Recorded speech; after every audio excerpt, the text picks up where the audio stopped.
Hello, ఈరోజు మన special recipe వచ్చేసి చికెన్ దమ్ బిర్యానీ. నేను ముందు క్లిప్పింగ్ రికార్డ్ చేయడం మర్చిపోయాను. ఆ చికెన్ని మ్యారినేట్ చేసుకోవాలి. ఏమేమి వేసి మ్యారినేట్ చేసుకున్నామంటే ఫ్రెష్గా కడిగి పెట్టుకున్న చికెన్లోకి ఉప్పు, పసుపు, కారం and whole biryani garam masala spices అన్నీ వేసేసుకోవాలి. ఒక ఆనియన్ అండ్ పచ్చిమిర్చి, అల్లం వెల్లుల్లి పేస్ట్ వేసేసుకోవాలన్నమాట.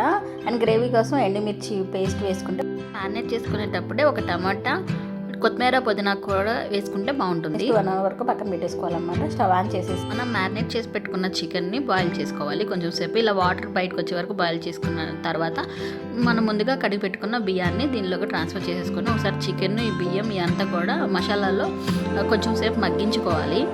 హాట్ వాటర్ పక్కనే వేడి చేసి పెట్టుకోవాలి. గ్లాస్ బియ్యానికి గ్లాసున్నర వేడి నీళ్ళు అనమాట పోసుకొని కలుపుకోవాలి. మొత్తం మిక్స్ అయ్యేలాగా ఒకసారి కలిపేసుకొని మూత పెట్టేసుకోవాలన్నమాట. కుక్ చేసుకుంటూ ఉండాలి. మూత తీసుకొని కలుపుకుంటూ కుక్ చేసుకుంటూ ఉండాలి. ఈ స్టేజ్లోనే ఉప్పు సరిపోతే మనం యాడ్ చేసుకోవచ్చు.